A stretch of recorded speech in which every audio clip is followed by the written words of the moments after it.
So it's a kind of a loaded question because I could go down so many avenues with that question. But the point that I'm trying to make is, one, predictable customer acquisition, stay single channel. Don't try and get to a point where you're trying to find out multiple channels at one time. If you're in the 0 to 500K, figure out what works. If you're gonna go away from Meta because you don't feel like Meta's working, and you've put a decent amount of testing budget behind it, then you say, hey, I'm gonna go try. Just go to Google. Like, just don't try and go in Meta and go Google. You're just gonna burn cash.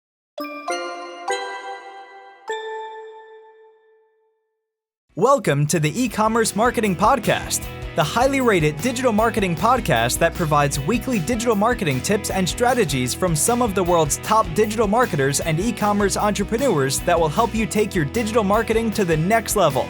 Sit back and enjoy this power-packed episode hosted by Arlen Robinson, who is an e-commerce entrepreneur and digital marketing expert with over 20 years of experience. Hey, e-commerce marketing podcast listener. Are you looking to increase traffic and sales to your website? You can do this by launching your own affiliate program. Just visit getosi.com and sign up for a free trial today. That's getosi.com. Now get ready to hear from your e-commerce marketing expert of the week as they drill down to give you details on marketing strategies that can help grow your business. Welcome back to the E-commerce Marketing Podcast, everyone. My name is Arlen, and I'm your host. Today, we've got a very special guest, Colin Foster, who is the CEO and co-founder of BrainPower, a digital marketing agency specializing in D2C ecosystem growth for leading consumer brands. BrainPower started in a hotel lobby with just Colin and his co-founder, and now has a team of 22 managing over 100 million in D2C revenue. In 2023, BrainPower brokered $13 million in acquisitions through its M&A branch, with 12 plus years in digital infrastructure and customer acquisition. Colin is an expert in direct response sales and copywriting. Welcome to the podcast, Colin. Thank you so much. Thanks for having me. Yes, no problem. And thank you for coming on.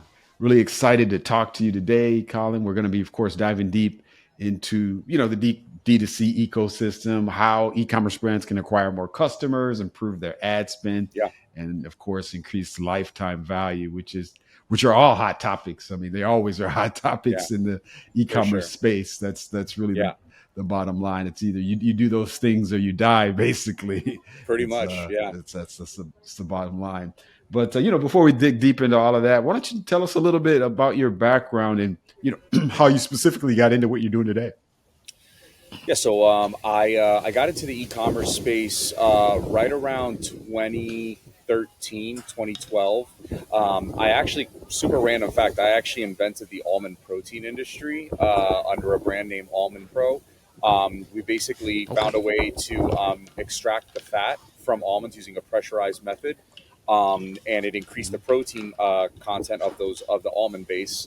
And I turned that into a protein powder with a really amazing formulation. And I hit a really golden time frame where we were like 2013, 2014 Meta or Facebook.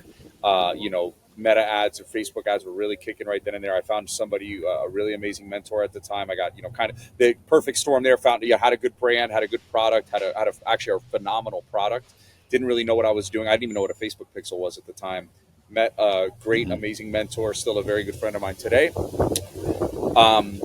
Scaled the business quickly and then kind of crashed it just as quickly because I didn't know a lot of the things I know now, So I had a really nice run. I got to understand the principles of paid advertising, understanding of the principles of good advertising in terms of getting people in the direct response world, understanding hook, story, offer, a lot of things that we talk about now. And then I also got to understand the importance of unit economics. And I went through the trials of failure and learned a lot on the way down. So it stung and I got beat up every single week or every single month on the way down. But I learned a tremendous amount. Was doing consulting for about a year or so. Had a friend of mine who knew that I had experience in the supplement space. Brought me asked me to come into his brand. I told him I would do it if one of my good friends who had just exited his agency would, come along with me. Proposed it to my co-founder, and I said, "Hey, I got this brand. It pays well. We neither of us want to do consulting anymore. Let's maybe take a look at it." And he said, "He's like, hey, the only way I'm going to do that is if we start an agency." because I don't want to do anything small. If we're going to do something, let's go big. Sure. And I was like, all right, Right. screw it. Let's start an agency. We work well together. We know each other. Let's make it happen. Yeah. And BrainPower was born, and we had one client. And then soon after, once kind of word got out, but I sent a couple messages to people that I knew in the space and that I knew probably needed a service for what we were doing, which was basically complete ecosystem management, all the building, all the ads, all the copy, just everything that would encompass a D2C channel. We were doing it. Sure. And so we, that kind of led to a second brand. And then, I started getting my feet wet with B2B sales and learning how to do shows and speaking engagements from some of my mutual connections that allowed me to get on stages, and pulled a couple favors. And, before I knew it, we were growing pretty steadily. I wouldn't say it was like lightning growth, which for me is like probably the best thing that could have happened. It was slow and steady. Sure. And my business partner built all the operational systems, and I was responsible for sales and marketing of the business. And, like you said, now we're at about 27 people, and I think we'll probably hit about 113 million by the end of this year under management. So it's even now, it's slow and steady. Yeah, I hear you. That's some good stuff. And thank you for sharing that. Yeah, I'm curious. And you mentioned, of course, it was slow and steady growth. So there really wasn't just like a key moment or strategy that, that just kind of ignited your growth. It was just, you kept getting more and more clients, and they just kept adding to your revenue. So that's a great question, because it's kind of like there's a little yes, but there's a little caveat in it. And the reason why is because we had great, one thing that I've always learned about marketing is the power of positioning, right? Like realistically, all agencies, or any brand in a lot of cases, or service or product, typically a lot of us create the same thing, the same end result, but we're just positioned. So some people are positioned to do lead generation for attorneys. Some people are positioned to sell consumer goods. Some people only work with fashion brands, or you know what I'm saying? So there's always a positioning. Yep. My business partner called me one day, and he had told me when we started the agency, he said, we have to find positioning in the market, because the reason why he exited his last agency was he's like, one day I'll be selling consumer goods. The next day I'm doing lead generation for a real estate agent. Like I wanted to, he's like, I want us to pick a lane and I want us to stay there. And we didn't know what it was going to be. Well, both of these brands coincidentally were Amazon native 7-figure brands. Right. And, what happened was my business partner calls me one morning. I'm cooking. I'll never forget. I was cooking breakfast. He goes, "Hey, I know what we're going to do. I know how we're going to position ourselves in the market." He goes, "We're going to help 7- and 8-figure Amazon brands expand from Amazon to D2C. We're not going to take them from one channel to the other, but Amazon brands always kind of look at D2C as like this blue ocean, even though they don't really know that it's not always a blue ocean. It's subjective." But we're going to help brands that are financially qualified to do this, to make this endeavor, because we're doing it successfully with 2 Amazon brands, right? And so that allowed me to really zero in on who my audience was. So I started going to Amazon events. I started pulling some mutual contacts in the e-commerce space that I had accumulated over the years, and said, "Hey, do you know anybody in this space or that space?" Got acquainted with a couple of really, some of the movers and the high profile people in the Amazon space, and just that was what helped me. That's what helped us grow steadily. Predictable customer acquisition was not easy, but I knew where to go to find my customer. So it wasn't meteoric, but it did help me. That's interesting. And because like you said, it's kind of multiple things you were doing all at once that really kind of led to the growth that you had. It sounds like it really wasn't just one moment or one specific client that just, it blew up overnight. Yeah. The clients got bigger, right? Like the clients, as we got better at what we were doing, I went from like a lower ticket service, and honestly, the service itself didn't change. Just my psychology towards the service changed. So I realized like I was probably doing, I was doing a $15,000 to $20,000 service for $6,000 because it was just me and my co-founder. We were doing all the work. So we didn't have to worry about paying team members. It was just me and him. So when we got to 3 or 4 clients, it was still very manageable. It was still very profitable for us. Once we got to 8 or 9 clients, it's just me and him. Now it's you're outside your bandwidth, because I'm also doing sales. So, I had to raise the price eventually. And then as we started getting more referrals and more business, it just incrementally went up to match the level of what we were doing. Gotcha. Yeah, good stuff. Now, with what you do with most agencies, a critical component of it is, of course, ad spend.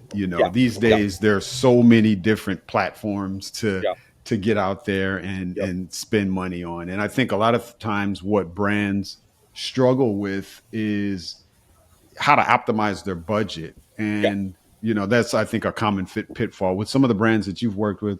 What would you say, are some of the common pitfalls that they have when they're dealing with their budgets, how much to spend and where to put the money, and then how would they overcome these? Yeah, I love this question because it's a lot of people, you don't get questions about finance much, which is like a really important aspect of this business. It's actually like probably one of the most important outside of the actual marketing fundamentals, but financial literacy is really important. And so that's a great question again, but it also depends on the brand. It depends where they're at in their journey. So if you're in your zero to first, probably $500,000, you're just trying to understand predictable customer acquisition. So you're just testing multiple channels. You probably have what I would call a pretty decent high threshold for pain. So like what's working, right? What's working, what's not working, where can I deploy this cash for predictable customer acquisition? Not even necessarily highly profitable customer acquisition, just predictable. Like I know that even if my CPA,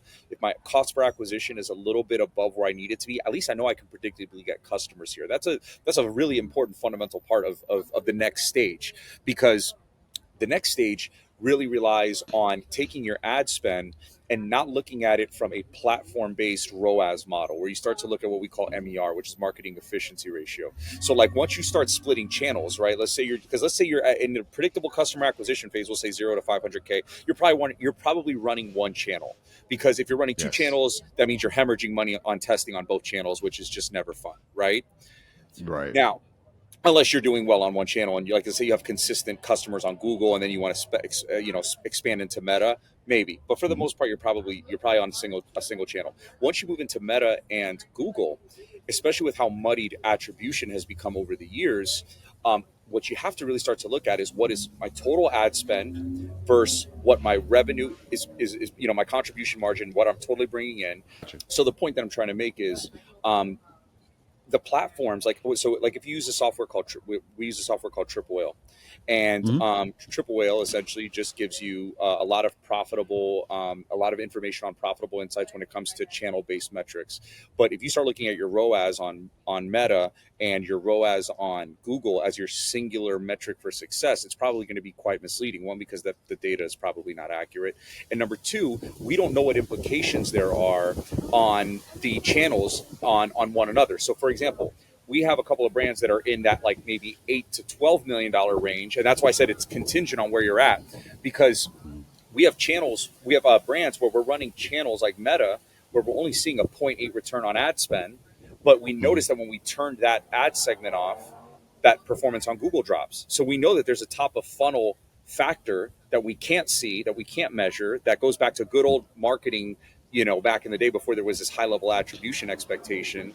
So there has to be this understanding of like, I believe in attribution. I don't believe in an over analysis of attribution. There has to be this holistic, non-linear approach that you have to have as a brand to understand that like not everything is going to be tracked the way you want it to be tracked. And not everything is going to go back exactly to how you want it to be tracked. What you see on Google as a conversion may not have come as a single click attribution, for purchase from Google. That person may have been searching forever. If you have a really great return on ad spend, one good example is like I was buying furniture, right? I just moved into this house with my wife, and I was looking for a new couch, and I had been browsing heavy on for furniture, and I kid you not, I got an ad from American Signature Furniture. And actually it wasn't, I'm sorry, it was a dining room table. It wasn't a couch. Dining room table. First ad that I saw from them on Meta ever. I saw it was on a slider ad. It wasn't a video. It wasn't UGC. It was nothing fancy. It was just a picture of the table. I said, that's the table I want. I literally was their best customer that day. I clicked and I bought. To them, oh, wow, this ad is phenomenal. Oh, this is great. The attribution here. I had already been highly educated on the marketplace a month and a half before I saw your ad. You just had the right product at the right time, and I was as bottom of the funnel as you can get. So it's a kind of a loaded question because I could go down so many avenues with that question. But the point that I'm trying to make is one, predictable customer acquisition, stay single channel. Don't try and get to a point where you're trying to find out multiple channels at one time. If you're in the 0 to 500K, Yes. figure out what works. If you're gonna go away from Meta because you don't feel like Meta's working, you've put a decent amount of testing budget behind it, then you say, hey, I'm gonna go try. Just go to Google. Like, just don't I try and see. put in Meta and go Google. You're just gonna burn cash. If you're in the the early 7-figure range where you have predictable customer acquisition, you're understanding what your metrics look like, you know who your customer is, their messaging, a lot of the financial implications of what you're doing on your advertising spend, then you can start to maybe expand to other channels. And when you do so, don't be so hyper focused on your platform metrics. Take a look at your overall spend relative to your revenue, and then start to look at things like contribution margin and a lot of the things that really contribute to the profitability of the business versus just like a vanity metric. Sure. Right. Yeah. It's interesting that you say that, because I see a lot of brands, like you said earlier, muddying the water because they're trying to go cover all of these channels at once. And then when you're looking Yep. at your metrics, like you said, in the example that you gave of, searching for the couch or the furniture, and then, you had been searching for a while. It just so Yep. happened that you saw that ad. And so for Yep. them, they're like, oh, okay. If you were to try to track the funnel on their end, they were like, oh, okay, yeah, this really converted. He saw this, Yep. he Yep. came Yep. through, but Yep. you had already been looking, and you can't Yep. really, that's one thing that is really hard to pinpoint, Yeah. especially if you're on so many different platforms. So I totally understand what you're saying about focusing one at a time, starting maybe with Meta, then, doing some testing, seeing how that goes, then maybe, transitioning to another platform to test that out, but not do it all at the same time, because it can get, Yeah. I could see how that can get super confusing. I see that a lot, by the way. Like, even with brands like Yeah. just like in a healthy range where they haven't dialed in one channel the way they need to, and they want to just move, they Right. want to dominate, but that Exactly. that level where there becomes a point in a business when it's very mature that traffic is your only problem. Most of the time, that's not the Right. case. Like, it's really not traffic. Like, most people think they have a traffic problem. You don't have a traffic problem. I'd say 8 Mhm. out of 10 times if you're, sub 15, 20 million. Maybe 10 if Mhm. we want to be like a little bit conservative. But if you're sub like 10 million, there's Mhm. probably other areas for opportunity when it comes to driving efficiency of your traffic. Mhm. Yes, I could definitely see that for sure. Now, shifting gears here a little bit, a big topic, of course, brands are facing now is always to try to increase the lifetime value of the customer. Yeah. We see a lot of things these days. We see it on Amazon. We see it on different platforms. We see, Yeah. the subscription model and things like that. But for brands that are really looking to boost that, what would you say is one overlooked tactic that they could implement right away if they're trying to boost their customer lifetime value? Calling their customers. Calling your Okay. customers, communicating with your customers directly. Wow. I can't tell you how long I've been telling people that they need to Hmm. speak to their customers. I've learned so much from talking to my customers that I'll Okay. give you a great example from my brand, from Sure. my first brand, Almond Pro. The way that I found out, because I had a major lifetime value problem. People loved the Hmm. product. I Hmm. couldn't figure out, it was only a 15 serving tub. It would take me 60 days to move a single tub, like to just for people to come back. It Oh, was like wow. my repurchase rate was so low. I mean, my consumption rate was so low for my consumer, and I just didn't understand why. So I picked up the phone and I just started, not for Hmm. that reason. I just wanted to call my customers and say like, hey, how's it going? It was just like a little thing that I had in my mind. Hmm. And Yeah. one thing I did know was my customers were older, right? They were Okay. older women, right around the age of between 50 and 65. That was my core Okay. audience. That's who bought my product. Okay. Um, so I called one, and it was on the first call, very first call I made. She Hmm. told me exactly why my product wasn't selling. I'm gonna tell you what it was. So I named the product, which goes into naming conventions, which is a whole different lesson. But I named my product Almond Protein Powder, which is a terrible name if you know anything about naming, which I do now. I didn't know it at the time. But the Hmm. problem is all of my customers, and I heard this multiple times after I spoke with this woman, was a lot of them were all associating the product with protein use. So if they had protein, if they had breakfast and lunch, they would feel, and these were older women, oh, I've had plenty of protein for the day. I don't need to consume more protein. Right. So if a woman, Okay, got if it. this older woman had breakfast and lunch and dinner like she normally would, she probably would not be now in the one-off chance that she was on the go, needed to make a quick shake. They all loved it. They just weren't consuming it because they associated it with being a protein supplement. Had I named it something I like, see. stop skipping breakfast, or something that like triggers consumption, right? Or something that wasn't, regarding just like protein, I probably would have moved more units of it. The point that I'm trying to make is it was a little too late by then because I was on my way down. Like I told you, I brought it up and then I brought it down. And that was the reason I brought it up quick, because I was living the Facebook acquisition business, right? Like acquisition heavy, retention. I didn't feel it because I was profitable in the beginning because the CPMs were low, the traffic was great, I was making money. So I didn't focus on LTV. But then when I started to realize that acquisition costs are going up, my LTV isn't there, I got to figure this out. So it was already a little too late. But had I known earlier to call this woman or to call my customers, I would have known to start pumping content that had to do with like, this is not just about protein. This is about, your overall health. This is about, use it for breakfast. I would have, put breakfast recipes to incentivize consumption. So calling your customers is a wealth of knowledge, and people just don't really understand. I feel like it's something in the e-commerce space, to be honest with you, everybody knows they should do it, but nobody does it. Everybody knows they should call their customers. I've heard it multiple times. That's interesting. And I'm curious as to, because I've heard this before myself, but thinking of someone that's outside of, I don't have an e-commerce brand myself, but thinking outside of it and thinking as a consumer, because I purchase plenty of things from e-commerce brands. Yep.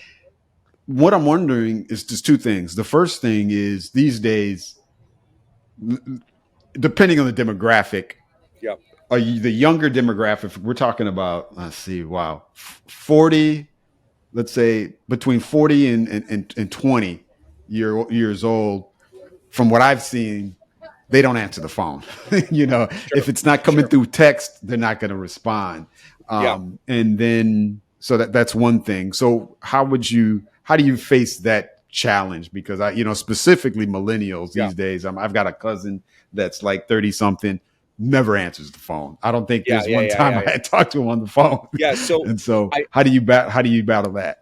Well, number one, I'm really glad that you said that 40 to 20 was young, because I'm turning 37 on Friday, so I'm still in the young bracket, according to you, which is great news. Because I feel older than I am. I got two kids, so I'm feeling a little older these days. But I hear you. I will say that at volume, you will speak to customers, because it's not about quantity of information, right? Like let's say you have a couple hundred customers a month. Let's say you have a couple hundred, let's say you do 500 orders a month, which isn't a lot, but let's say you do 500 orders, assuming that it's a lower ticket item, right? If you're selling refrigerators, that's probably a lot of customers. But let's say you talk to 10 of them. And 10 of those people, which is a very low conversion rate, you're talking like 2.5% of the people that you call answer, which is probably what you're going to get. The nuggets that you're going to get from those people is, because again, it's not about getting them. It's not a purchase tactic. It's a data tactic. Like, I need to know about my product. I need to know, like, how was the shipping? How was the experience? How was the product itself? What are some things that you like about it? What are some things that you don't? What, if you were the CEO of this company, what would you do differently? Like, ask people questions that give you insight into how to make your brand better, because then it becomes like, this goes back to like, and I've done a little bit of like studying on like Jeff Bezos and his like hyper obsession with like customers and like the Bezos letters and stuff like that. If you look at it from that perspective, when we talk about LTV, we have a tendency to talk about it from the perspective of sell. Get your product. Send the discount. Send the this. Send the that. Create the loyalty program so they go and buy more. But when you really take it from the perspective of, I'm calling my customer to learn about what they care about, what is important to them, and I deliver that to my future customers, I'm inherently going to make my product better, so that therefore people will purchase again, just because I focus on the customer. I didn't focus on what I want to do, which every marketer wants to do. We all want to sell shit. Excuse my French. We all want to sell. We want to sell. We want to sell. We want to sell. And that's okay. Yeah. But I think the most underrated, if I could get into strategy about segmentation, and all, that's all great and dandy. and we can, do segments on email marketing and loyalty programs. But I really believe that learning what your customer wants, how they want it, when they want it, and what they like about your product, I think it gives you, because at the end of the day, we all have access to the same platforms. What are you going to do different?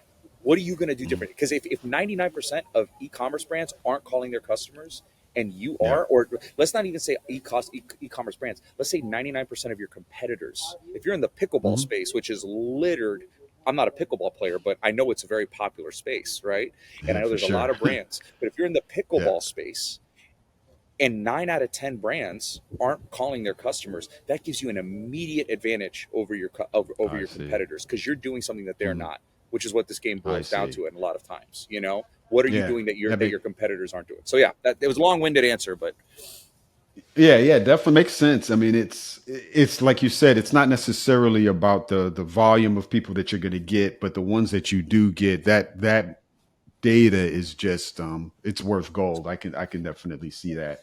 The second part of my question with regards to that is, if you're going to do that as a strategy and keep it going, always calling your customers, trying to pull out the data, getting some nuggets from customers, how do you keep it going and how do you scale it, especially if your brand starts growing and then your volume of customers starts growing? I know when you were doing it, of course, you were doing it. You, the CEO, was doing it. You were making those calls. But as you scale it up, obviously, when you're talking thousands and thousands of customers, the CEO can't do that call. Is it? Will it work if you're gonna? Because I know a lot of course, these days people are outsourcing. Will it work if you outsource that to India, Philippines, or is it something that you got to have your in-house people do? We've built, and this is not a plug for, we don't offer it as an individual service. We have a service internally for our existing clients where we do it. So I can speak to this very easily and tell anybody how to do it. So basically you connect, there's 2 ways to do it. You connect Shopify to Go High Level, and you can integrate a call system. There's Wave, there's Call Hippo, there's Just Call, there's a couple of them. You basically, and then you can go on Upwork, which we do. And we find domestic talent in the neighborhood of about $12 to $15 an hour. That's usually what you're going to find.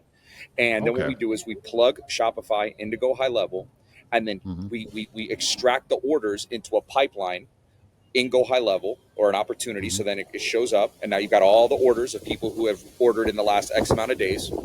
And then you either do one of 2 things. You either integrate a call system inside of Go High Level, or you get a third-party call system. Like there's one that we use called Just Call, and you can connect that to Go High Level, and it pulls all of the orders, and then you can create multiple accounts for different brands. So we do it with like 6 brands right now, 6 of our bigger brands, and we write the scripts. We have a call with our brands, and then what we do is we make a determination on what's important to you. Like what are some of the questions that you have? What are some of the questions that you want to know? And then this is such a nugget. I'm really giving away some, like we do this internally and it really works. Then what we do is you build the rapport. You have the person call. You get the automated Just Call. I'm not plugged up with Just Call. I have no affiliation with them whatsoever, but we use it. It's got AI transcripts. It's got all types of stuff that it can basically analyze a call, and it can aggregate calls, and you can get all of the collective information from your customers and what matters to them using AI. And then what happens is when you're doing the call with this, when you're doing the call with the customer through your customer service representative, right? At the end of the call, what you do is you request a review if they've had a positive experience. So if they have if they've had a 5-star experience, you'd be like, hey, it's Arlen, it's been so great talking to you. And again, we write the script so they're very conversational. So they're not like, hey, do you have time for a survey? This is not a survey. This is a conversation. So you're not selling anything. You're interested. The person, like when we do our call recording review, when we do our dispositions, like we make sure that the person sounds natural. They're not like, it's been, do you have 5 minutes for a quick survey? It's, and how's your son doing? And blah, blah, blah. So that's one thing that we do. And then at the end of the call, if they've had a positive experience, sorry if the wind's blowing kind of hard. No problem. We ask them if they would be okay with submitting a 5-star, which they are. And 9 times out of 10, after you've had a good conversation with them and it's not too long, you're not selling them anything, you just genuinely are calling to be nice to them, they submit it. So it's that's a little hack that we have. I've literally never put that on a podcast, nothing. That's a nugget right there. And people do it, and you get to pre-vet your reviews, because now you're getting a 5-star. When you just send out a review request from Yotpo or from whatever software you're using looks, you don't know what's coming back. This allows you to do it, and you know what's coming back. We do it a lot with Trustpilot. Yeah, I see that. Yeah, I can see. So it's really two things that you can get out of it. Not only the data from the conversation, but then, like you said, those people that give you positive feedbacks or positive conversations, they're raising their hand saying, we love the product, everything was great. Then they're already primed to leave a review, testimonial. So there's so much you can do with that. You've uncovered that. And it's great. It's great for advertising too. Like your ads, you learn information about who's the person that's there's a difference between the person who has buying power and the person who's actually the product is being purchased for. You may have the wife of the house, the woman of the household buying something for her kids or buying something for her husband, and maybe the product is targeted towards men. So maybe you're selling a hunting kit, but you're finding out through aggregating this data that a large percentage of these purchases are coming from wives who are purchasing it as a gift for their husbands. We have a knife brand that we work with that literally a very similar situation. The men aren't really always the one buying it. So now our ad copy is going to say, hey, want the perfect gift for your husband? Because we know that is a sweet spot for us and our customer base. So it really permeates through the entire business. Okay. Yes, that's powerful stuff. Yeah, that's definitely a tactic I can see that can work for many brands. Well, Colin, this has been an awesome conversation. I've definitely learned a ton, and I know our listeners and viewers will as well. Lastly, before we do let you go, I always like to switch gears here, just so our listeners and viewers can get to know you a little bit better. If you don't mind sharing one closing fun fact about yourself that you think we'd be interested to know. My first one probably would have been the almond protein industry. Fun fact. I would probably, I guess just a completely fun off. It's not even an e-commerce fact, but I love lifting weights, and this is just like I said, a super off the wall fact. But if you saw me lifting weights, I lift pretty intensely, and I lift fairly heavy for my age these days without trying to get injured. Okay. You're probably thinking I was listening to some heavy metal rap music or rap music or something that's pretty intense because I'm dripping in sweat and I'm really into it. Right. My favorite workout music is Alicia Keys. Okay. All right. I listen to my wife's and my playlist during my workouts. I swear to God, you would probably come in and you think you're going to hear something crazy, and you're pull Alicia Keys, some R&B music, some Bobby Valentino. It's not anything of what you would think if you saw me working out. I wouldn't have guessed that, but yeah, your playlist sounds a little bit like mine. Sometimes people are surprised. Some of the R&B heavy, neo soul heavy. That's my. I like these days. The piece of it. Yeah, exactly. I'm the same way these days. I'm not too much into the kind of the modern hip hop, I guess you could say. I'm an old school guy, so if it's hip hop, it's got to be kind of the golden era of hip hop and some of the 2000s, exactly early mid 90s, 96 to 2006 is exactly. I've got my kids on it too. They love that era of hip hop. Right. My daughter, she was what was she doing the other day? She was doing something. Oh, she was lifting. We were lifting. I took her. She's big into the gym, and she was putting her AirPods in, and mind you, she's 15 years old, and she just did 135 pounds on bench. And oh wow, she's I asked her, I said, what are you listening to? What do you got on there? And she goes, oh, Big L MVP. And I'm like, that's wow. I was a proud dad moment. And she goes again, and then I asked her one more time. I go, she's getting ready to lift again. She was going for a PR. And I'm like, oh, what are you listening to now? She goes, I'm listening to California Love. And I'm like, I just a little shining dad moment. It was like, exactly. My kids love good old school hip hop. They're not into the newer stuff. So yeah, but that's my random stuff. Fact. Good Alicia Keys. Okay. Awesome. Well, thank you for sharing that. I appreciate that. And your kids are definitely they're listening to the right stuff. So you've raised them the right way. Working on it. All right. Well, Colin, this has been awesome. I really appreciate Likewise. having you on. Lastly, before we do let you go, if anyone wants to reach out to you and pick your brain any more about, growing a D2C brand and all the things that we talked about, what's the best way for them to reach you? Probably LinkedIn. If you look up my name, Caulen, and like my last name Foster, I'm probably going to be the only one that pops up. My name is spelled unique, and it kind of shows up. Sure. So that's one way. It's probably the best way. I'm pretty active on there. But another place is just on Instagram. My handle is The Digital Maverick. So you could just look me up on Instagram, and I'm on there fairly often. But yeah, social media is the best.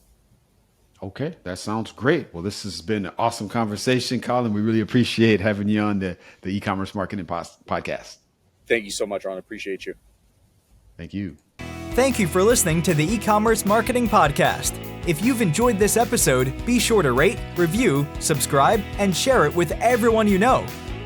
Are you looking to take your digital marketing to the next level but are tired of weeding through countless YouTube videos with unproven and untrusted marketing strategies? Well, we have the answer for you. The More Sales Every Month online digital marketing course. In this information-packed course, you will learn effective keyword research, link building, content marketing, and much more to attract and convert your site visitors into paying customers. Just go to moresaleseverymonth.com and sign up today for a low one-time fee. In addition to this power-packed course, if you would like to get access to a growing repository of digital marketing articles, PDFs, and ebooks, check out getosi.com/resources and opt in to get full access to our library of priceless marketing information to help you take your digital marketing to the next level.